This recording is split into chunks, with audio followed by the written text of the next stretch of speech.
everybody, to Outside the Cinema, your weekly source for cult movie discussion. Your host, Bill and Chris, here to hang with you and discuss cult films of all ilk. What's going on, Chris? I don't know. You don't know? You ever just get to that point where you're like, Every day. I'm good. Every day. Time for Every something day. different. Every day. Yeah. I hate everything. That's not true. Well, not everything. Right? There's a couple things. Most things. Terrible Italian sex comedies. You like Yeah, those? well, just wait. We're gonna do terrible American sex comedies. All right. At least it's not subtitled then. I can just watch it.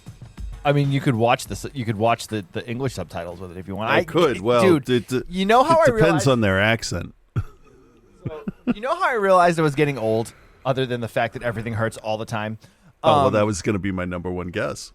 So, some of you may know this that have known me in real life and listened to the show for a long time. Is Mel has one ear. She hears far better with one ear than the other. Oh, yeah. Yeah, she's had a couple surgeries on it and stuff. So a lot of times at night, we will have the subtitles on the TV. Just like so she can watch it easier or whatever. Yeah. But I find myself putting them on now. Yeah. And I'm like, this is fine. Yeah. This is fine. Yeah. And then I get mad when I watch HBO Max and all of the subtitles are like noticeably behind. Oh, that should not happen at all. Oh, everything, almost everything on HBO Max. But they're all pre-recorded. They should be timed out. Like, I actually know about this. They should show up the second the line starts or the second it ends or somewhere in between that. Yeah. Every time we watch John Oliver. That's sad. Every time. Speaking of sad. Who does the captioning for that? I have no idea. No idea. Curious. Okay. But speaking of sad, we've come to the end of Chris's month of picks. Yeah. Yeah, that was a thing. It was a thing. Yeah. So, but you force-fed me favorites this week. What are we covering this week? Oh, it's Return of the Living Dead, Part 2.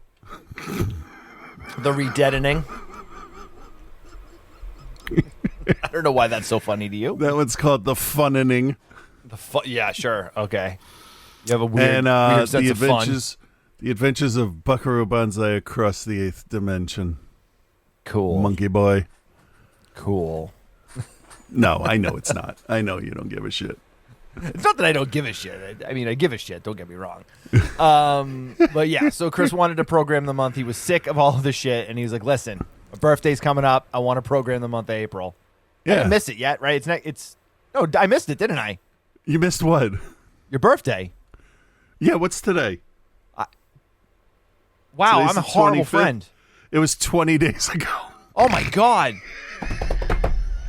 Wow. I didn't tell anybody. I'm 50. No, but I know when it is. That's the thing. When I say I know what it is, I know it's at the beginning of April. Right. Wow. I'm sorry, brother.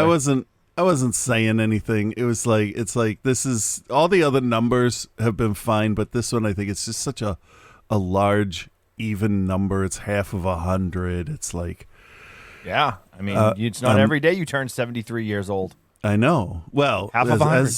As a lazy vampire. Now, if I was a lazy vampire, I'd be thin. So I don't know what I'm talking about. Anyway, what's going on? Nothing. Nothing at all. Nothing at all. Hey, if I may peddle junk for a minute, if you like physical media, like what I have in my hand right here, and you enjoy us, I made a movie a couple years ago called Survival of the Film Freaks. It is available on DVD, it is available on Blu-ray, and they're all limited edition because we're not going to make any more of them, but a very limited edition collector's VHS. Currently in our store envy, which I believe it's either, I'm not prepared, it's either storeenvy.com/filmfreaks or filmfreaks.storeenvy.com. It's one of those two. Go to our Facebook page. But the Blu-rays and the DVDs are on sale right now for they're really cheap. I think the Blu-rays are like $10 or $11, and the DVDs are like $7. We had got a whole bunch made because before the world shit all over itself, we were going to do a bunch of conventions. Right. And we've got them, and we'd rather get them in people's hands. So you go to Store Envy and search Survival of the Film Freaks or just Film Freaks. They're there. We got plenty of left. We don't have a lot of the VHS left. We only have a handful of those left. That makes sense. Those, I think there was only like 50 made or something like that. And actually, no, maybe it might have only been 25. I think we did a very short run of them. But yeah, filmfreaks.storeenvy.com, I'm pretty sure is what it is. Nice. Also, our Patreon, if you didn't know already, patreon.com/outsidethecinema. Go there, $5 monthly donation gets you access to the full show archive. You get the episodes early. You get bonus episodes when we eventually get back to doing the bonus episodes. All that stuff's there for you. You can pick movies for the show. Whatever you want to do. Whatever you want to do. Just so you know, that money, it just keeps the show alive. That's all that money does, is keeps the show alive. Fixes things when it breaks. Pays for the internet for us to upload it and stream. Right. All that stuff. There are not, we do not have enough Patreons to do this for a living. No. I mean, we honestly, I think the show barely pays for itself. If you guys really want to know, but we have enough to keep it going. That's what matters. So it's self-sustaining, which is self-sustaining. Nice. Yeah, we don't there's this like weird like mindset of people that think that like if you have a Patreon that you're like, some people are making money. Oh, absolutely, yeah. Now, are we making money on our Patreon in terms of the physical, like there is money coming in on it? Yes. But that money literally goes right back into the show. Right. So there you have it. If you'd like to help out the show, if you like what we internet. do, if you'd like to support independent podcasting, that is the best and easiest way to do it. Yeah. Cool.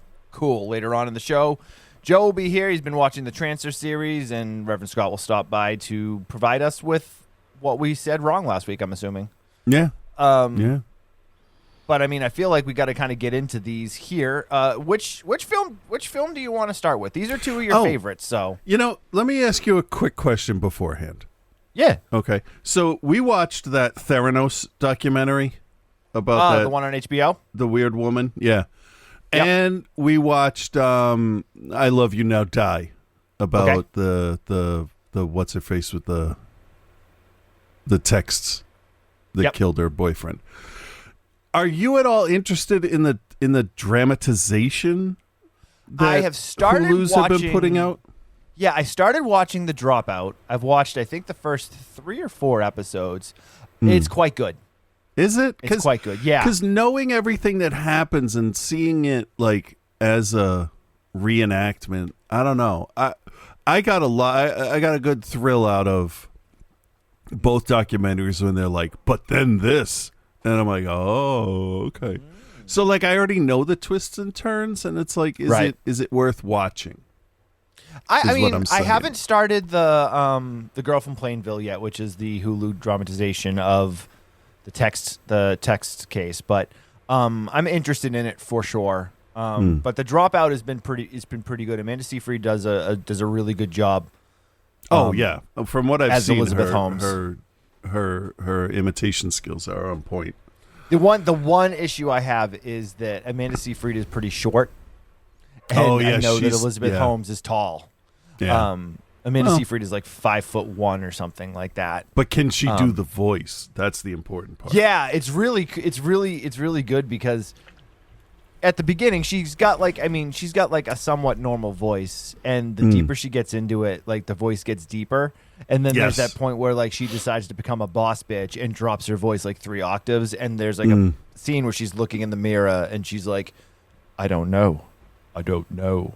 Yeah, that's it. Yeah. Like I watched a body language expert talk about her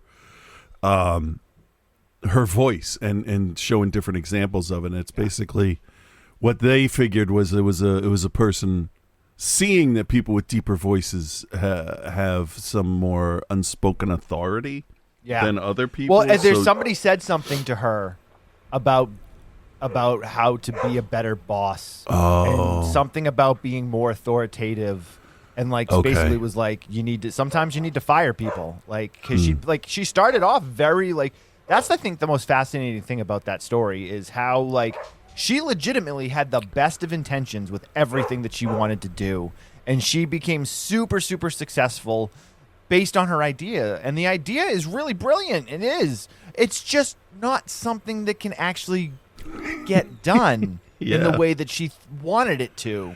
So people got in her head in terms of like, people are gonna call you a failure, and people are gonna look at you differently, and you need to be a better boss, you need to be more, and so like she essentially like turns into this huge like asshole to everybody, like after like things aren't going the way that she wants them to.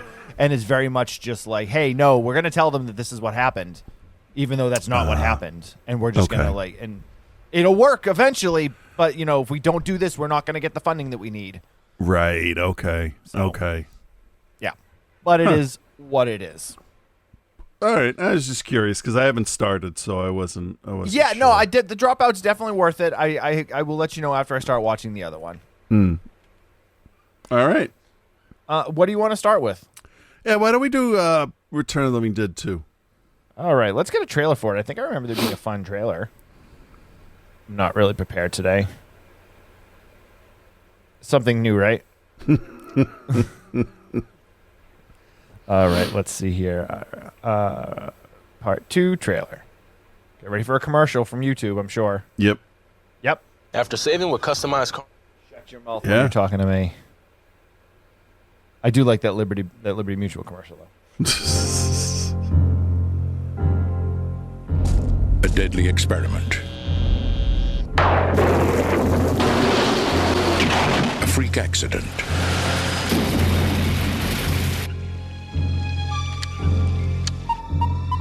A secret that will be carried to the grave as the horror classic is reborn.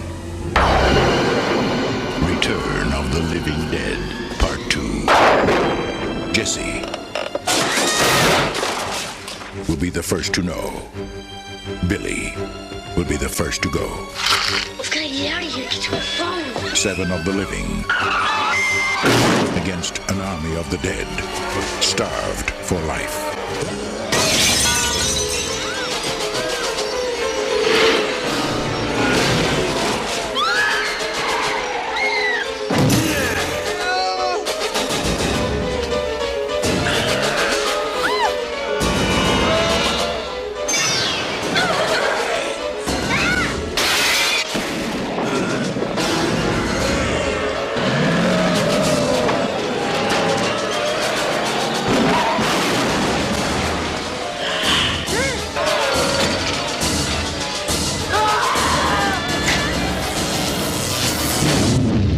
Return of the Living Dead, Part 2.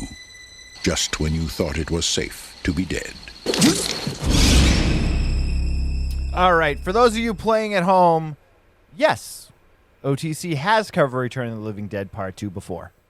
Oh, really? Season 1. It's pre-Chris. It was one of the first, like, we did Return of the Living Dead one week, and then we did Return of the Living Dead Part 2 the next week. But it was pre-Chris. So, and that was the last time I've watched this movie. So it doesn't count, is what's going on. I mean, it counts. It counts in canon only. So it's OTC Legends is what you're saying. Legends. It's like Series Star 2. Wars. This is canon when someone, episode 56 starts the full canon version of the show, but now 1 through 55 is in Legends. And we can pull things from there like movies to review, but it's not, Chewbacca didn't die under a moon. So it's all right. Fair enough. Return of the Living Dead Part 2, directed by Ken Wiedenhorn, written by Ken Wiedenhorn. He shows up on the show a lot. Yeah, unfortunately, and he's kind of a dick too. So, is he, Michael? Well, the whole history of this movie is pretty interesting when you start to kind of look at it from afar. Yeah. And don't get like caught up in the like fact that Return of the Living Dead, the original Return of the Living Dead is one of the best horror movies out there. Like hits so many things, it does so many things right. And this movie tries to do the same thing where it tries to do everything right, but like just swing and a miss every time. Oh yeah. But I mean, and also Ken Wiedenhorn's script was not written as Return of the Living Dead Part 2. It was a completely different movie that they then retrofitted into making it Return of the Living Dead Part 2, and apparently he could have cared less. So it shows. Starring Michael Kenworthy, Marcia Dighton, Dana Ashbrook, James Keenan, Tom Matthews, and Phil Burns. Yeah. Chris, why? I know you had mentioned it a little last week before when you announced what the picks were going to be, but why Return of the Living Dead Part 2? Well, I love the first one. It's one of my top 3 favorite horror movies of all time. And this one's it's a weird one. It feels like they wanted to go like an Evil Dead 2 kind of way, where like, all right, we'll remake this. We'll have better makeup effects and special effects, but we should make it funnier, is what it feels like. Did they succeed in that? No. It's not funnier. It is more slapstick, though.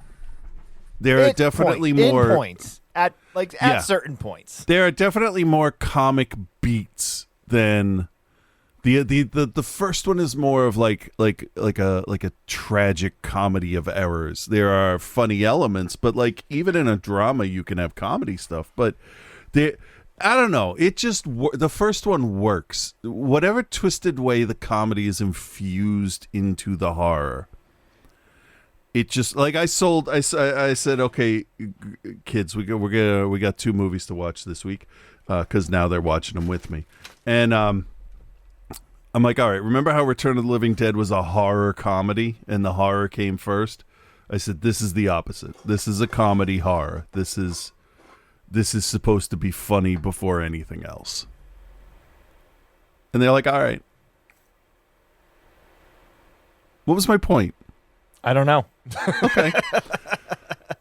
That's plot to of me, this to one, me, that's the big difference. Yeah, so the plot of this one, you have a military truck that's transporting these barrels of trioxin. One breaks loose and falls because the guys for the army apparently are smoking weed while they're driving the truck because, that's probably a thing, right? It is. But also, I love how the smoking weed is responsible and not the fact that, Private Joker didn't secure the load in the back of the truck. Well, he didn't secure the load in the back of the truck because he was high on the weed. We got high on the weed after. Dude, he was blowing weed all day. All day. I can't argue with blowing weed. I can't. No, blowing weed is the thing to do. Anyway, so the next morning we have preteens Johnny and Billy. Jesse is their kid they like to pick on, but they want to put him in his group, but they put him in their club, but it's really just so they can pick on him. Yeah. They bring him to this old mausoleum where they're gonna lock him in there, and he breaks loose. Runs into a storm drain where they stumble across the barrel that had fallen off the truck the night before. Yes. They start messing around with it, and they see that there's a corpse inside of it that's moving. So they take off. Right. Johnny After turning the whole. Yeah. But Johnny and Billy come back because they're going to fuck with it because that's what kids do. Yeah, I would go back. No, absolutely. No judgment there. No. I bring a phone, a video camera, whatever. I mean, this was 89, so 88, sorry. So yep. So they mess around with it. They break the little keypad open, and it opens itself up, and it blows all this green smoke into their faces, and they immediately start coughing and get very sick. Now, this is probably the only time I could say this movie made a big mistake. Okay. Once the mist came out, once the trioxin came out of the barrel, they should have followed the example of the first movie, and they should have shown the stuff creeping through. They should have splashed the title across the screen in that splattered red font, and then just ended on, do the same opening so it's the same thing. Because I like that theme song. And also, it doesn't have to be very long. You could show it creeping down the waterfall, whatever. Yeah, I mean, everything about the music with this movie's a miss. And did we watch the version with the original soundtrack, or did we watch the one that had the altered soundtrack? I think I have the original soundtrack one. Okay. So there was a lot of, when this was released on DVD originally back in 2004, it had a heavily altered soundtrack to it. And I think everybody can agree with us that the original Return of the Living Dead, one of the high points of it was a really kick-ass soundtrack. Yes. Great bands, great songs, drove the film forward. This film lacks all of that. Oh yeah. I mean, 100%. Completely. They try to do the same thing, but like they don't have any good music for it. So nah, you get 2 Anthrax songs, and Zodiac Mind Warp and the Love Reaction. I mean, but the Anthrax songs are so quick that you don't even recognize them unless you're like listening for them. Yeah, and you get a little bit of a Robert Palmer song, which I thought was really a strange choice. Yep. But whatever. So Jesse runs home to tell his sister Lucy about the whole thing with the smoke and the zombies and all that stuff. Because they locked him into forgot to mention that they had locked Jesse into the mausoleum. Right. Then they went back and opened the barrel. So he was locked in the mausoleum, and then Tom Matthews and James Caron show up as grave robbers. They're not the same characters from the first film, but they might as well be the same characters from the first film. Right. And they do a lot of like nudge and like winks and like at the camera and stuff. Funny story. If you ever go to a horror convention and Tom Matthews is there, ask him about this movie. Yeah, go ahead. And while you're at it, if Bruce Campbell's there, ask him about Bubba Hotep too. That's another story for another day. But yes, apparently, but you'll get the same reaction. Yeah, Tom Matthews not a fan of this flick. No. Took the paycheck and ran, and will fully admit it. Yeah. Which is also sort of a little bit endearing to me, because the special effects in this are actually pretty good. Yeah. And it's like they're the only ones that tried. Maybe. So Jesse's locked in the mausoleum. The smoke is now creeping. The rain is starting to fall. Tom Matthews and James Caron break into the mausoleum. They're still trying to steal corpse parts or whatever. And Jesse runs out of there. Skulls. Yes. Because so it would be Jesse dishonest if they hadn't been buried first. This is true. Runs out of there, runs home, tries to tell his sister about the zombie uprising, and obviously she's not going to listen, because why would she? Right. I also want to know where they live when the cable repairman comes out at 7 o'clock at night or whatever it is. Well, I mean, that was the early days of cable, and that was a new development that was being built, so it's possible it was better to do the work at night there. Or it didn't matter, right? Because if nobody's living there, but then those people are living there. I don't know, maybe it's because cable was new, they were sucking everybody's dick. Maybe. So Jesse is able to sneak out of the house after his sister tells him to stay there, but he goes to Billy's house and wants to tell him what's going on, but he is falling very ill. So he makes up an excuse about having to tell his mother tells his mother that he has to give him his homework or whatever. Right. And then he sees him like coughing, and Billy's just a dick anyway. Like that's the whole like thing. Is Billy's a dick. Yeah. And he's like, if you tell anyone about what we found, I'll kill you. And then it's like, well, dude, you're done. It's basically the same opening, except the one that gets the face full of stuff this time, you really want to see die. In the other one, you don't really want to see him die, but you're like, yeah, I get it. Yeah. He was just dumb enough where you're like, yeah, I mean, it says don't fuck with it, and you fucked with it, so there you go. Yeah. I mean, I don't need to go through this point by point, right? No. The zombies come up, they run away from everybody. You know, we meet new characters. It's basically one of those, the whole movie is in the chase, right? Because you know they're going to figure out a way to get safe at some point, and like with all zombie movies. And then how's it going to end? Oh, I don't know. How'd the first one end? Let's see how the second one ends. And then you see if that's what happens. Right? Yeah, essentially. So here's the thing. So without going through the whole movie point by point, obviously we get a lot of zombies. I have issues with the effects. Not so much the the way they look, but some of the decisions that are made. Like there's that one zombie that's got like, I don't know, like weird little snakes coming out of her face or something. Like, what is that? It's supposed to be fat, wriggly worms. No. Well, I mean, it is, but it doesn't come off that way. No. She looks like what was the Star Wars character in Jabba's palace that has the like things on the face, or is it Mos Eisley? Are you thinking of Squidhead? Maybe. What's his face there? Yeah. His name's Tessic. Yeah. You know what I mean though. Like it looks more like that. It looked more like a part of the original human body. Yeah. Yes. So I mean, like, you got a bunch of characters in this. I mean, obviously everyone's fodder to just like slowly be killed off or whatever. You know, Tom Matthews and James Caan, they're both fun, but like you can totally tell that they're mailing it in this. Yeah. James Caan is just squealing away because he's, you know, like thinking it's all his fault and he's being judged, and then Tom Matthews' girlfriend is like trying to figure it's just, she was the only one that took this whole movie seriously, I think. I think so too. And she was the main girlfriend in Killer Clowns from Outer Space. So she is fun. I do like seeing her in movies, and she was in a lot of stuff when we were growing up. Yeah. I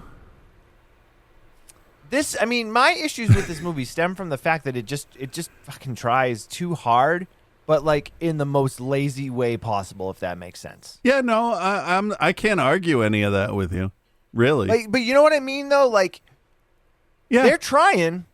Yeah, but only so much. Yeah, well, because there's only that much money. You paid me this much money, and I'll try this much. I mean, that's how it works, right? If you pay somebody a certain amount at work and you want them to do more, don't you have to pay them more or provide a better service or whatever it is you want to do? Well, they wasted a huge chunk of their budget on the hand-drawn electricity. Yeah, that was $50,000, right? Like $50,000 to hand-draw the electricity lines on the negatives. Yeah. Like Godzilla style, though. I'll give him credit for that. Yeah. And I think its other major issue is in its tone. If you're going to be slapstick, go slapstick. Yeah. Don't pick and choose your points where you want to be like a hard, like scary horror movie, and then throw a Michael Jackson impersonator zombie into your movie randomly. Yeah, that's the one thing I don't like, is that that was too much of like a pop culture reference. It was too on the nose. But apparently, too, I don't know if you read it, but that was an on-the-day decision. You know what that was?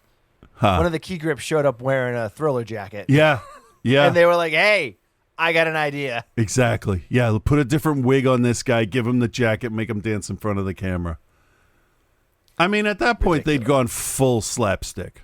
So. Yeah. And then, like, other things, just like, because you know me, once I start to get down on something, then I start to split hairs. Yeah. Like the decapitated head talking away. And they're like, well, I mean, you had a half corpse in the first one. Yeah, you did. The lungs definitely don't work. So, I think the thing for me, and I had it in my head and I just totally lost it. It was going to be the one that's just a bit too far, but I'll remember it, but not right now. From too far from this movie? Yes. I mean, if there's any number of things that it could be. Well, okay, so I went and saw this. I was working at the theater that this was playing at, so it's one of the early ones that I remember from the beginning of my theater career, which I don't have anymore. And I watched this a lot, and I don't know if it was the people I was working with and the fun I was having, or the fact that it's thematically the opposite of the first movie, but sort of like a remake at the same time. I don't know. It was just kind of like one of those, oh, this is the alternate reality version where everything's funny. Right. So I mean, for me... Yeah. I'm sorry, continue. Oh, I was going to say, so sometimes I'm in the mood for A lot of times I'm in the mood for the original. But every now and then, you don't want the almond joy. You just want the mounds. It's all the elements. This is missing something. Those are both bad candy bars. Yeah, but if it's free on Halloween, it's fine. So for me, it's funny watching this movie now in 2022, in my 40s, as opposed to when I watched it when I was like 13 or whatever, and I rented it from the video store and remembered loving it. And then when I watched it again early on in the show, not nearly being as enamored with it, and then watching it this time, being like, yeah, I think this movie sucks because I just can't get on board especially when I find out things about the production and that Ken Wiedenhorn is not a fan of the horror genre, didn't want to work on a horror movie. Right. He wrote the movie as something else and they turned it into this. And then the stories of how he just didn't care. That's what I'm curious about. Like, how far away from a horror movie was this? I mean, I'm willing to bet it was still a horror movie. But when it's like when you watch those later Hellraiser movies, and Yeah. they were written as other movies, and they shoehorn in the movie goes on for 85 minutes, and then out of nowhere, then Pinhead shows up, and he's like, "I will show you sights," and you're like, "Wait, where have you been for the last But sometimes hour and a half? they can be reworked and actually be really good. Like if I remember right, Saw 2 wasn't a Saw movie, but the way they Oh yeah, the stuff the like way that they happens all the reworked time. it actually I thought worked really well. So, But here, no, this it is didn't. like the Community alternate timelines of events, and this is what could have happened instead of the original movie. This is just a version.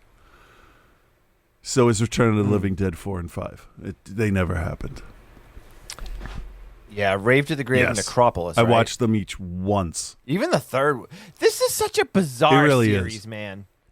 Were those movies written as Return of the Living Dead movies? Those two, yeah, I believe they were. I could be wrong. I don't know about 3. We covered 3 also. See, at 3 some I point. am not a fan of. People I know people really dislike 2. And a lot of people like 3. But that one is too far off from the original. I get it. You're trying not to turn. But then they go into weaponizing the dead, and I'm just like, nah, it's just let them loose. I mean, they're already a weapon. You don't have to put machine guns on their arms and shit. This isn't Resident Evil 6 Sure you do. or whatever. I mean, maybe it is. It definitely inspired the movies. Well, then. All right, Chris. Do you recommend and what is your grade for Return of the Living Dead Part 2? I'm going to recommend it because it's just stupid. It is no better or worse than some of the other stupid horror movies we watch, I think. Personally, I love... Well, okay, I only watch it when I'm in the mood for it. So, when I say I love, keep in mind it's only when I'm in the mood for it.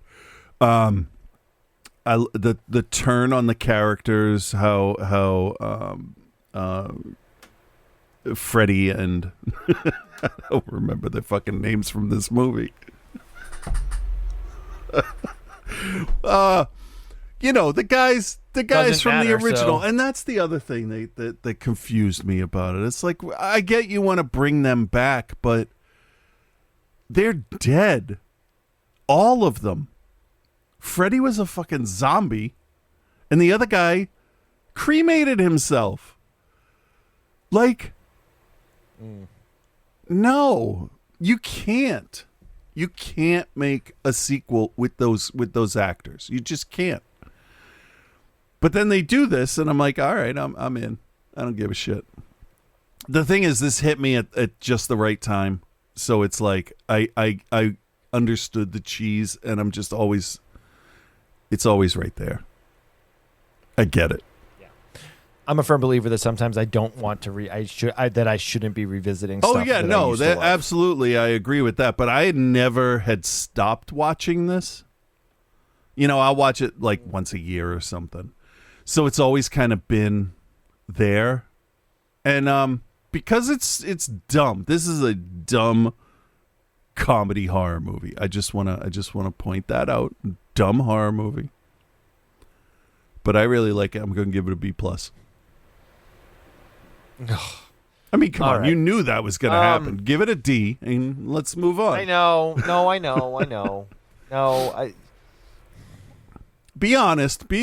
I'm a firm believer that... Okay. Oh, I am. I mean, I'm a firm believer that when I first saw this movie and I loved it, it was because I hadn't seen nearly the amount of movies that I've now seen in 2022. So I didn't necessarily have as many things to, like, grab onto. And I loved it. And then for years it was one that was out of print and wasn't actually easy to get your hands on. And then when it was released on DVD for the first time, had like a cut-up soundtrack and all these things. But looking at it purely from that, reviewer mindset, it's not a good movie. It's the characters are all like interchangeable and pointless. It's not necessarily easy to root for anyone because there's just not enough given. The effects are cool, but I feel like they're wasted. Yeah. It's shot super pedestrianly. There's nothing interesting about the way it looks. There's no real depth to the story in any way. The government and the army is just kind of there. We know that they've quarantined the town, but like there's no more to it than that. So I can't recommend it. I can't. It's not good. It's a frustrating movie because as I watch it, I'm like, yes, this worked so well in the original. Why is it falling so flat now? Maybe caring about the project actually and the tone helps. Yeah, and the tone. The tone's all over the place. 1 minute it's a straight up horror movie, the next minute it's a slapstick comedy. D. See, and I think I'll get some shit for that. No, from people, hey, but I don't care. That's your opinion, and what is it? It doesn't change my opinion of you that you hate movies I like, but whatever. No, you may after we do the Buckaroo Bonzai. I know what I'm getting into. All right, review. The thing is, like, I knew about the stuff behind the scenes, and actors make movies they don't want to make all the time. Keanu Reeves got tricked into making a movie because somebody signed his name on something and forged his signature. So this one, I've liked it since I was littler. I get smaller in volume, I guess is a better way to put it. Let's just say younger. And you've liked it since you were younger. And there's some movies where the behind the scenes stuff isn't really ever going to affect me unless it's like, Amber Heard taking a shit on somebody's bed.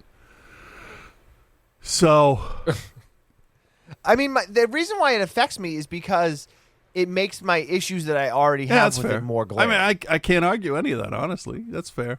I choose to ignore it. Nobody did anything illegal. So I can ignore what happened. Hey, that we know of. There's still time. That we know there's of. Still time. Still time. Okay, let us move on to Adventures of Buckaroo Bonzai Across the Eighth Dimension. Right? That's the proper title. Okay. I know you don't care. Let's finish take a it. listen to a trailer. I mean, this is a movie, dude. This is a movie that you have talked about incessantly for the last 13 years of the show or whatever it is you've been on it. Ridiculous. Here we go. Adventures of Buckaroo Bonzai.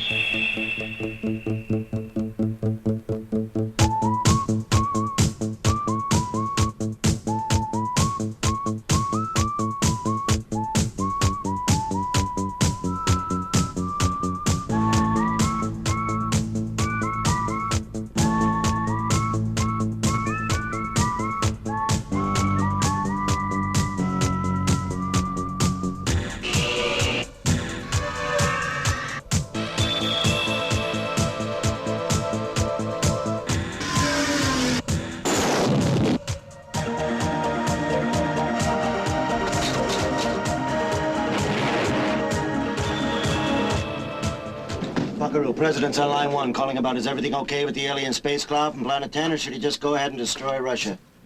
Tell him yes on 1 and no on 2.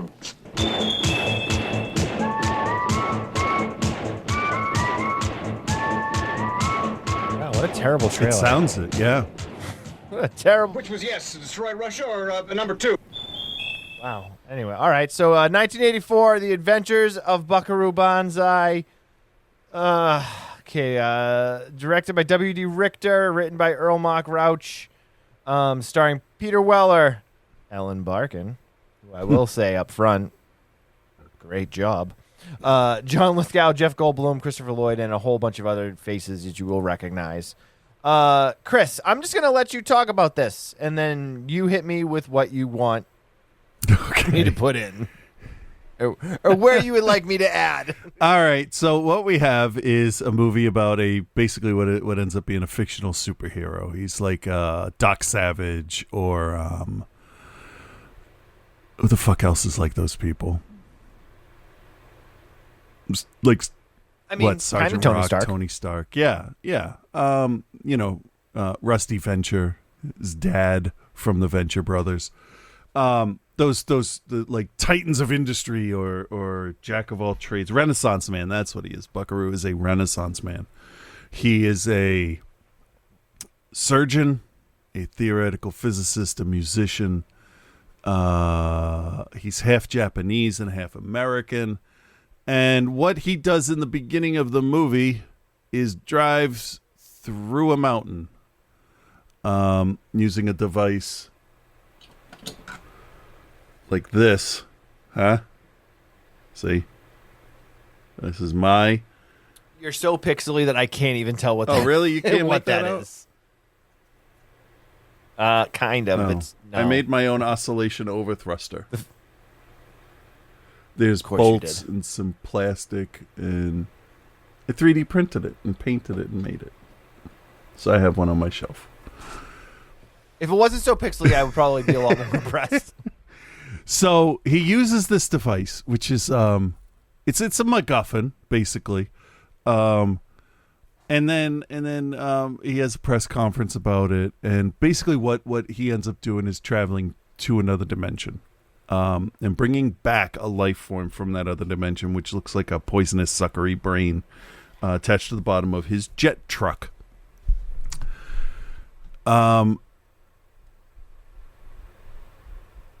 During the press conference, he is in the audience are 3 people who look real creepy. Dan Hedaya and that dude from Moonlighting, whose name I can never remember. He was a sniper in Death to Smoochie.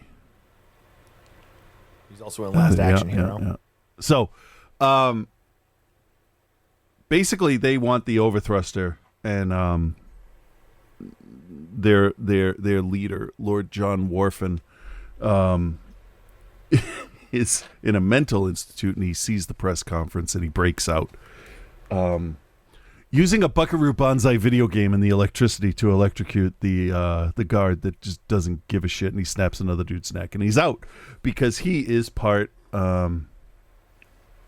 Fuck now, because I'm talking about it out loud, I'm gonna get confused. There's red Lectroids and black Lectroids. And Lectroids are the aliens from the 8th dimension. So Worfen wants to go back because of I know you're getting bored. Because No, I'm not getting bored. because of an experiment I really was. that John Lithgow's character did, where he was possessed by Lord John Worfen, and he's created his own rudimentary oscillation overthruster, but he wants the real one so that they can go back to Planet 10. And when are they going to go back to Planet 10? Real soon. So, one of my favorite jokes in the whole thing. So, it's basically that. It is stopping the Lectroids from returning to Planet 10 under pain of death from the other Lectroid faction. And it's that kind of thing. Buckaroo runs across Penny Pretty, who is the twin sister of his dead wife.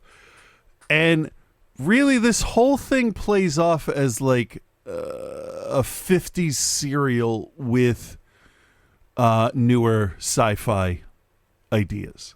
You got the Cold War with Russia. Yakov Smirnoff's in there. There's a little bit of Cold War play. And it was my first experience with what I would call like surrealist or absurdist comedy, because there's some really weird stuff in here. But I honestly feel that the world building that was done from the get-go was pretty good. It sucked me right in. So I don't want to give away too much of the plot. That's the whole plot, basically. Stop the Lectroids, or Earth is destroyed. What they would actually do is fire a beam into Russia that would look like a first strike from the United States. So they would actually trick Russia into starting World War III. That's the threat. And in the 80s, that was a legitimate threat from an alien race if they were real. Right? So... yeah. I mean, hell, it's a legitimate threat right now. Well, no, there's no such thing as Jewish space lasers, so it's fine. Fair. I mean, that's the basic plot, and really, it's just a chase movie, more or less. You know, it's a beat the clock kind of thing. So, why don't you just tell me what you think about it?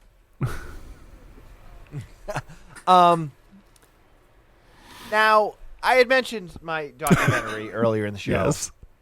Survival of the Film Freaks.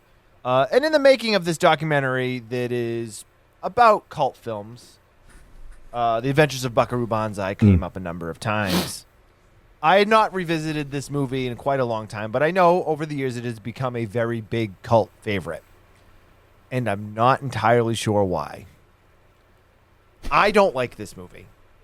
For a number of reasons. My biggest issue that I have with this is with Buckaroo Bonzai, the character himself. It bothers the shit out of me that he is like a world-renowned spinal surgeon, a member of the biggest band in the world, also the guy that created a propulsion launcher that can put you into another dimension. It's like he's everything. Point. Yeah, I fucking hate that because we're not given any real insight on his character other than his wife had passed away and she looked like Ellen Barkin. You get the whole conversation with Jeff Goldblum during the surgery. You get him explaining how the jet car works. So it's not just his. No, I don't care about how the jet car works. I want to know more about the character. Okay, see. Now that's really the problem, isn't it? Because it's not about character development. It's about stepping into the middle of this whole thing. And that's I think a big part of my problem too is that this movie drops you into the middle of everything. Star Wars does the same thing too. You do, yeah. But Star Wars I think is a much better movie. I don't have a bunch of Buckaroo Bonzai action figures, so right. It's because they didn't make them. No, but like you're dropped into the middle of things. You get this big info dump at the beginning about who he is, and you're just supposed to immediately buy that he's just like the most popular actor and the most popular musician and the most popular scientist, and like he can do whatever he wants and nobody seems to question it, and like the president calls him, and it's just too much for one character for me, and it just bothers me, and it always has. And I get that that's the whole point. Okay. Right? But then there's like he's supposed to be like so like it's just like they are like doing surgery, and then he's in the rocket car, and then his band is playing, and then they're like, and I'm just like, okay, we get it. Like he's everything to everyone, but if his band's that popular, why are they playing in like 100-seat maybe bar? That's the choice. Maybe they made that choice. I don't know, man. And I'm like, the story is fine. I just don't. It doesn't get me for some reason. And like the whole time, the like alien creatures never seemed like much of a threat to me, and that's because, right? But like they're supposed to be though. See, I don't know if I believe that. Yeah, they're completely they are. incompetent. They really okay. The black Lectroids are completely incompetent. The red Lectroids that are going to start the war, yes, they're in charge. They know what's going on. They really do. They know they're competent, and the black Lectroids are just fucking worthless. Yeah, but the whole idea that like Buckaroo is everything to everyone and can do anything he wants whenever he wants. I'm like, yeah, no, there's no. I'm like, yeah, he's gonna find a way. You know what I mean? Like, there's no point where I was ever like, you know what? Worried. You know what? Did you didn't watch Doctor Who growing up? All right, well, I get it now. I'm not making fun of you. But I think if you had watched Doctor Who, somebody coming in that has the answer for everything, it wouldn't be as weird because, like, that's what I would watch when I was little, and it's like, oh, this guy's got all the answers. I mean, granted, he's 900 years old, so he has the time and experience, but, you know, I know it, but you're also given episodes to build the character of Doctor Who. Every time there's a new Doctor, it's not like you just get one episode with that new Doctor. Well, you know what I mean? Give it more time, and that's what will happen eventually, because nobody's ever happy. That's true. Now, you're not wrong there, man. I love the fact that it wasn't an origin story. Part of me appreciates that for sure. But then I'm like, wait, I want an origin story. I don't want just Buckaroo Bonzai was born to, you know, a Japanese mother and a white father, and then like he was brilliant from birth and just didn't, you know, want the shackles of society, so he decided to study this and study that and study this. And I'm like, okay, I get it. The guy's awesome. But also, I feel like Weller in this movie is a black hole of emotion. There's nothing about him and his performance that comes across to me in any way other than disinterested about everything that's going on. That's a difficult balance, I think, to play calm and collected all the time and totally disinterested. They do come off the same if you're not. And I think Weller's face in general, like, I like him. Does that. I don't know. I don't particularly like. I like him in some stuff. I like him in, like, obviously, like RoboCop. Like, I mean, where he acts like a robot. Yeah. Yeah, works perfectly. He was killer in the first season of Dexter when he played that like creepy like serial killer guy. Like that worked perfectly. I just didn't believe it. I don't believe him in this. All right. A lot of Dexter references. The guy that's the with the southern accent was in this most recent season of Dexter as a serial killer too. So yeah. I like Jeff Goldblum in Chaps. Yeah, he was funny. And I think Ellen Barkin's great. She not only looks great. I know I make that joke. She's obviously, you know, this was her heyday and she was fucking gorgeous. But like, she plays the role well enough. Like, you question like what's going on with her. Plays great damsel in distress, but also seems strong enough to be able to handle her shit when she needs to. Christopher Lloyd is great in the little bit that we get to see him. But overall, I'm just like, I don't. It's Bonzai. He's the problem for me. Like everything, I think everything else actually could probably fall into place, but I can't get behind him, man. I can't change your mind. I know that. So it's fair. I'm not trying very at all. hard.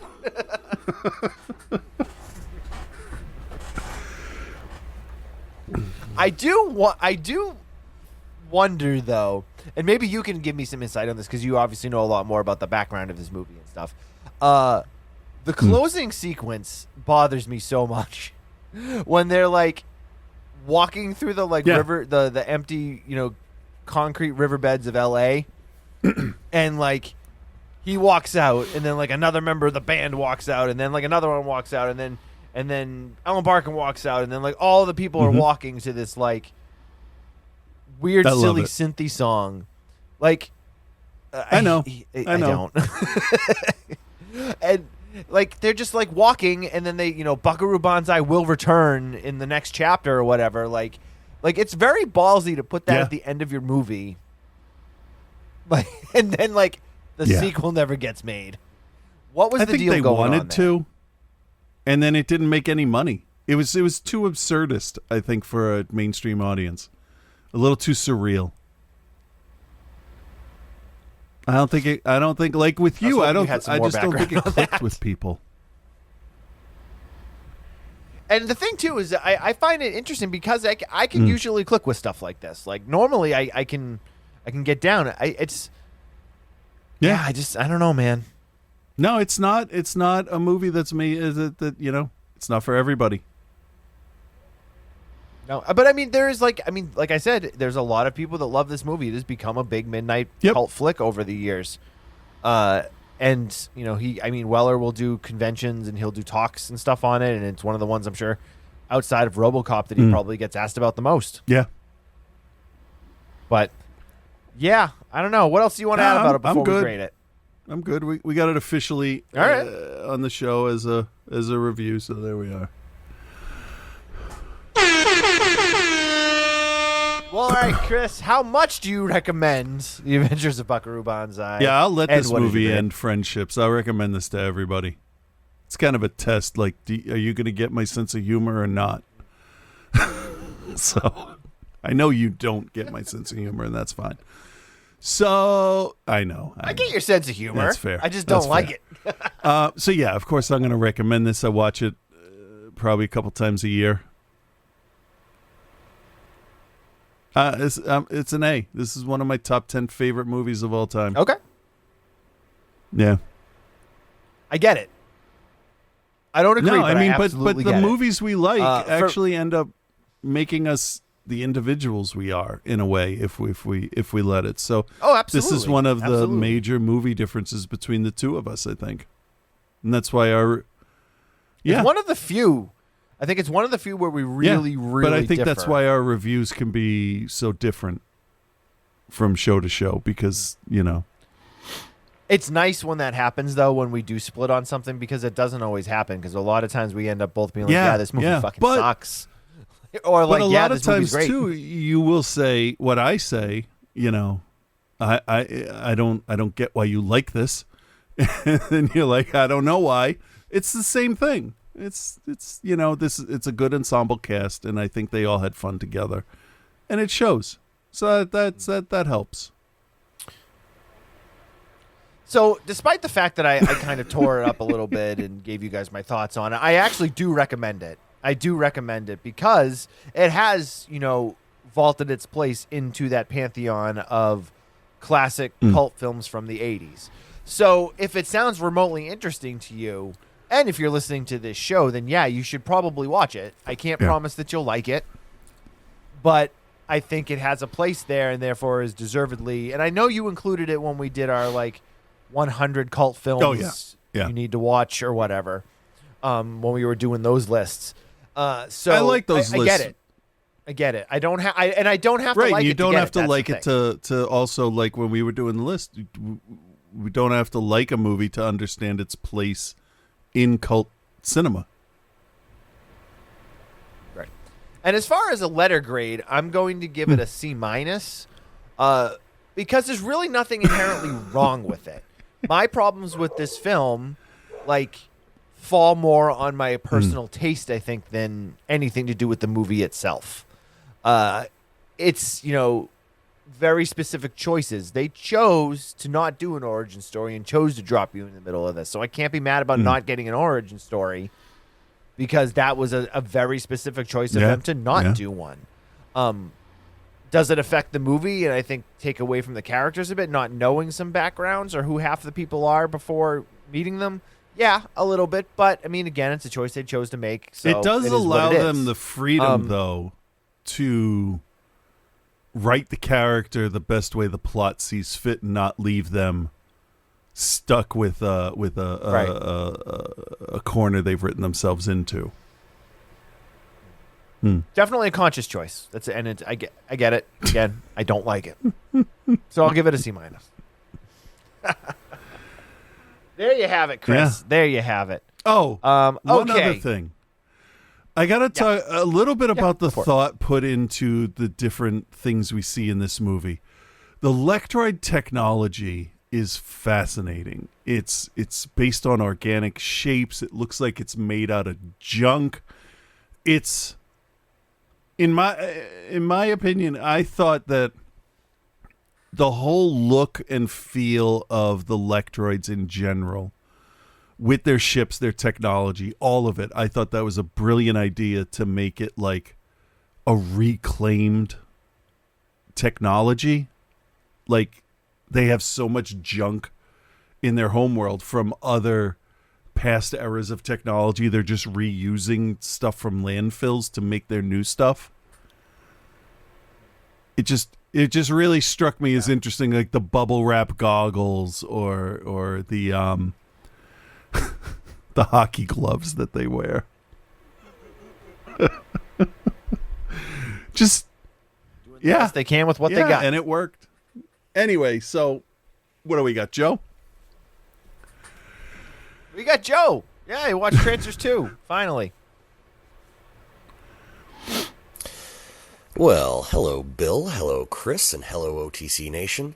It's your boy Joe here, and this week Bill made me watch another movie that definitely does not have zombies in it. Because he made me watch Trancers 2. If I could exaggerate my indignance up top here, should there be a difference in a search engine regarding your sequel having Arabic numerals or Roman numerals? I'll wait for my answer. I'll take my answer off the air. I sit down on my comfy couch, fresh cup of coffee, windows open at 8 a.m. because it's actually pretty warm. The fresh country air breezing through, making everything smell like pine trees and that earthy smell after a rain. Pretty nice, right? Then I sit down, I fire up my PS4, and I try to find Trancers 2, and let's ignore the fact that just searching Trancers should bring up any and all available options for the entire fucking franchise.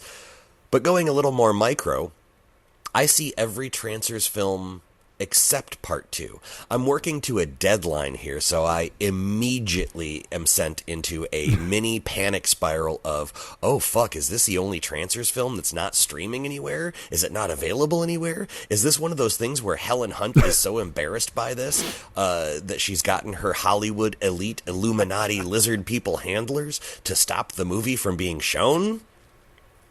That was a joke. I don't believe in any of that Alex Jones bullshit. Regardless, I had to search for Trancers II to get it to show up. Turns out that it's just that Charles Band knows that Trancers 2 is widely viewed as the best in the series, and so the only way you can watch it is by subscribing to the painfully niche Full Moon streaming service. That's not true, Joe. I'm pausing him. You can watch it on Pluto TV. It's on the on-demand on Pluto TV in the U.S. So, there you go. Got you through your money away. $99 on Amazon to rent it.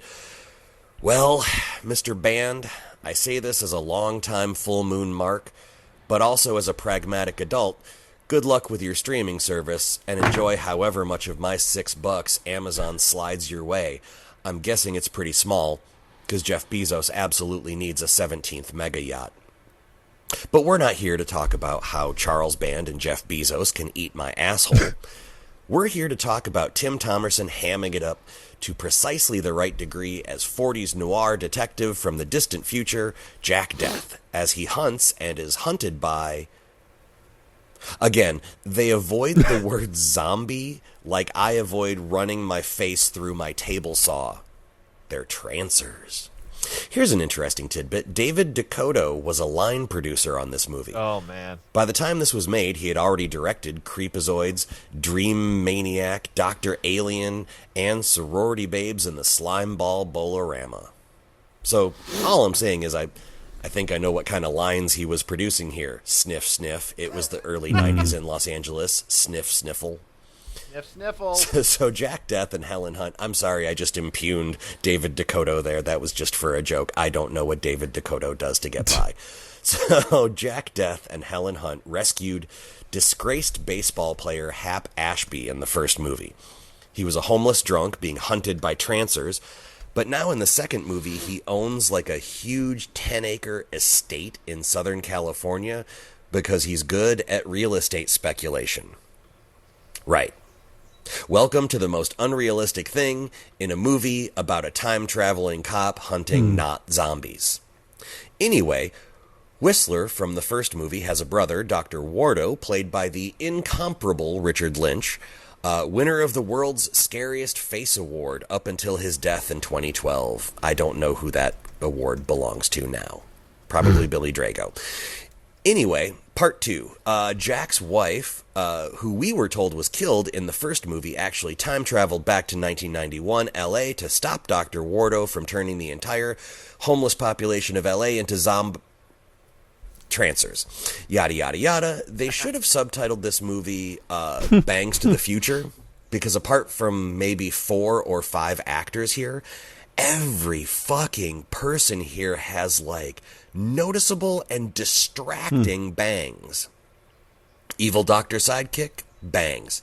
Jack Death's wife, played by super cute Megan Ward, bangs. Helen Hunt, bangs for days. Most of the trancers, bangs. Richard Lynch's bangs distract from his face, which is saying something, because his face looks like if you sculpted a hawk face out of turkey jerky. Teriyaki flavor, but still, bangs. The other subtitle should have been Trancers 2, Everyone is a Goddamn Trancer. For real, every single person that they interact with in this movie who's not a main character just suddenly turns into a trancer and is immediately shot by Jack. It's honestly clunky as fuck. The story is pretty much like the first one.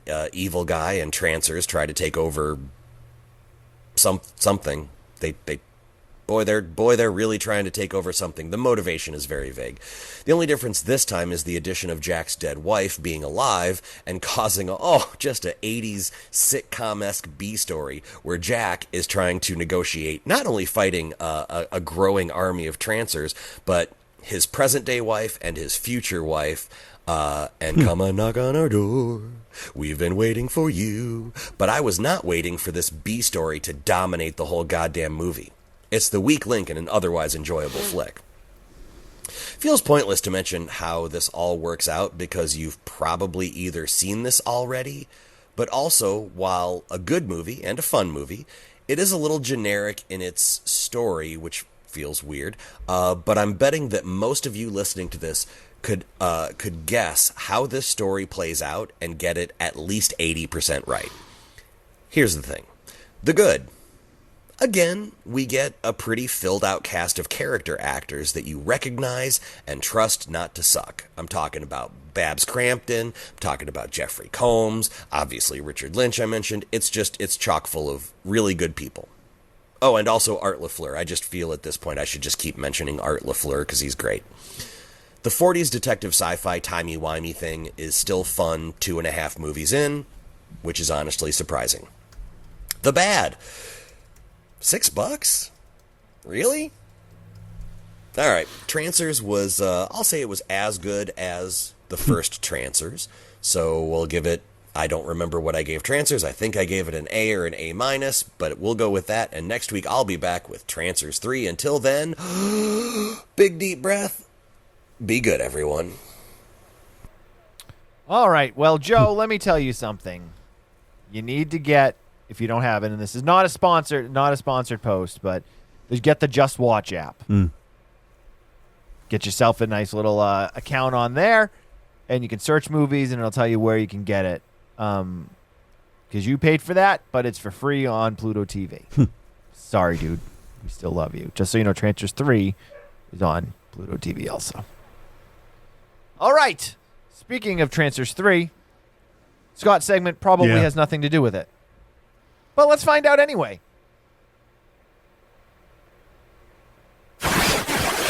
Yes. Those are the people that take that shit way too seriously. How many weirdos have we seen walking around horror movie conventions, like dressed as like I don't even know. But like it's bizarre that the guys that are the hardest of the hardcore fans are not the people that are gonna be dressed up at like the horror convention. Like our friends, like, you know, like the Trick or Treat Radio guys like Mars, like Michael Neal, like those guys, like they're not dressing up at these horror movie conventions.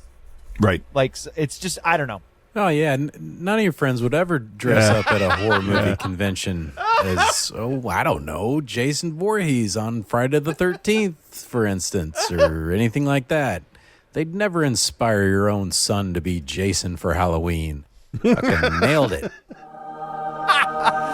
Wow. Oh, man. Yeah, well, you know what? Fuck you, Scott. I'm kidding. Scott's Jason. If you've never seen Scott's Jason outfit, it's on another level. Holy shit. Yeah. With Reverend Scott. I wish my wife didn't think I was on drugs.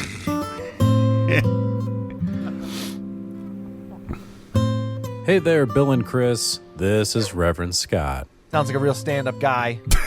And this stand-up guy is here today to talk about 2 movies that I bet you wish you hadn't watched. Isn't that right, Chris? So since Bill gave me shit last week about picking movies I'd already watched, he got what he wished for. And I picked 2 movies I'd never seen but have been on my list of stuff that's like, all right, I hear people mention these all the time. I should probably give them a look. And now I regret it. Well, now I know. I regret it. How do you think I feel? I had to listen to you guys review the Fear footage and the Pyramid. I'm not even going to talk about what I've been watching lately because I got a lot to say about one of these films, so let's get talking about them. No, please don't. No. Please don't.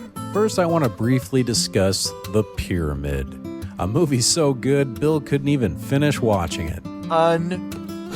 Fucking believable. And in like the worst way. Yeah. In like the worst way.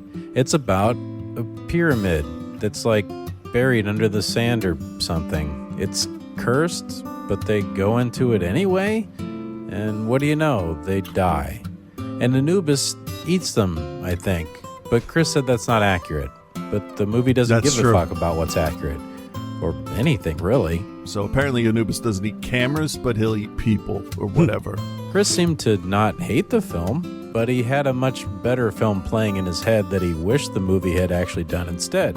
Maybe they wanted to do something awesome but couldn't. I don't know. I can't speak to that, but my brain was racing with things that were like, oh, this would be awesome if this happened, and this would be awesome if, because nothing was happening. I give the movie a D-. I give the film in Chris's head Thank you. a B+. And I give the review an incomplete. So let's just move on. Because next up, we have the Fear footage. Boy, where do I even start with this one? Spoiler alert, this movie sucks. It's like talking about 3 or 4 bad movies all at the same time. That's right, you decided to watch an anthology horror found footage movie, starting with a wraparound involving a reappearing monster house and a dumbass police officer who annoyed Bill before he even got out of his police car. So, like, the cop is in the police car, and his phone rings. And he picks up his phone, holds it in front of the body armor, the body cam, so that you can see that it says, wife. Okay. What is Ellen in your telephone as? Probably her Ellen? first name, yeah. Yeah, my wife's name is in there under Melissa. Right. I know that I'm married to her. But, like, it says Melissa. It doesn't say what my wife. It doesn't say my wife. Yeah. Although it should say my wife and then in parentheses say Borat voice. Then when Officer Borat gets to this mysterious ghost house, he just walks into the house without a care in the world. And he just goes in there and doesn't seem to be confused or concerned in any way, shape, or form. Yeah, no, nothing. Kind of like Bill isn't concerned about the Alabama's ghost picture frame that's always crooked on the wall behind him on Twitch. But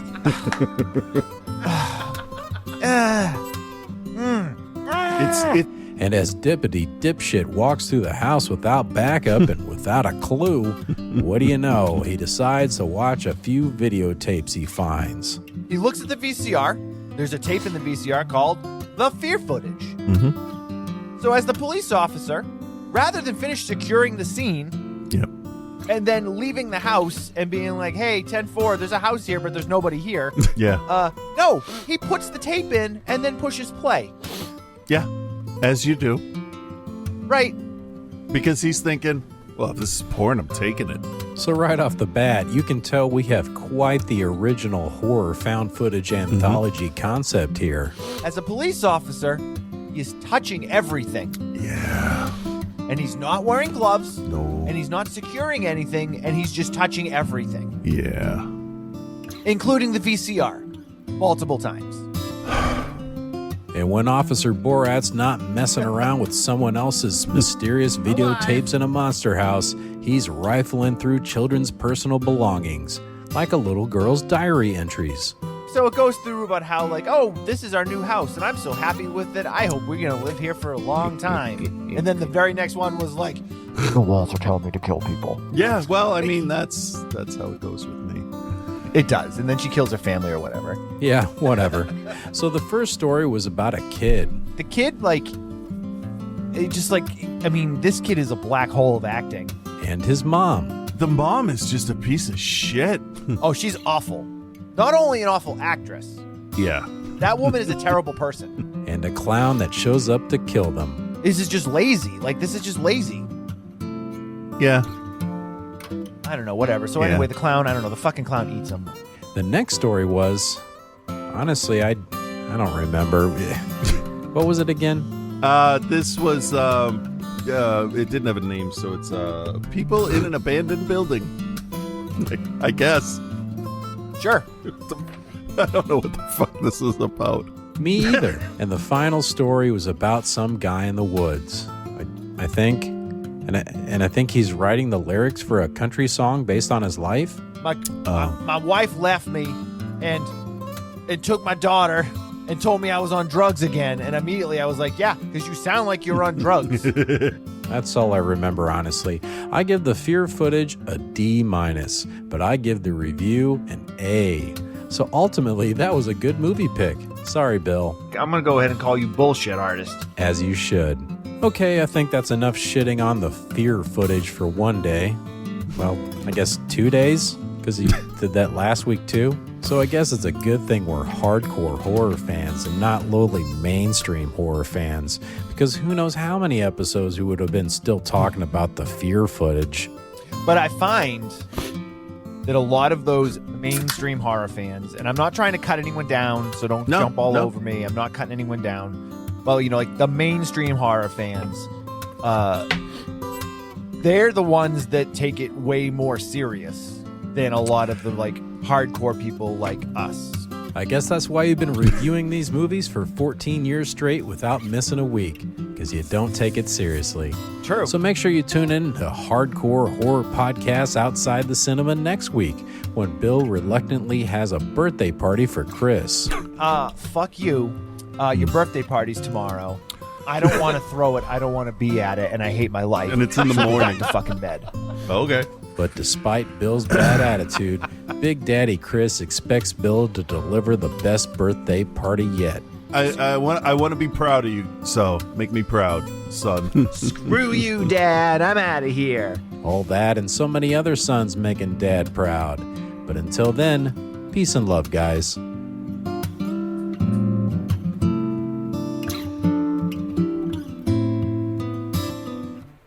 Outside the Cinema, now streaming live video on Twitch, right there in public so the FBI can see it. I don't know what the fuck we're going to do with this footage.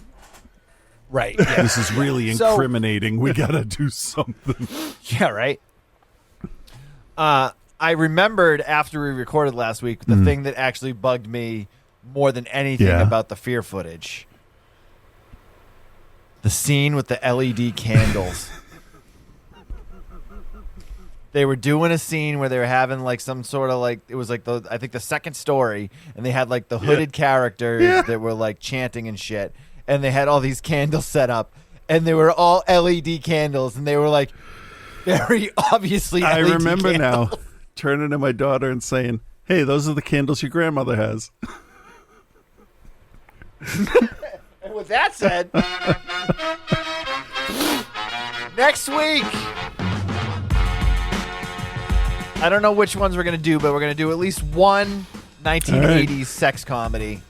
And then we probably won't do all 80s sex comedies, but I found some like really rare ones that I had never heard of. So we'll get into that. But join the Patreon, patreon.com/outsidethecinema. Watch us on Twitch. Watch the replays on YouTube. Twitch.tv/outsidethecinema, youtube.com/outsidethecinema. That's pretty much it, I think. We've really, that's about it. Cool. So, sure. I guess happy birthday, Chris. Bye. All right, guys. Have a good week.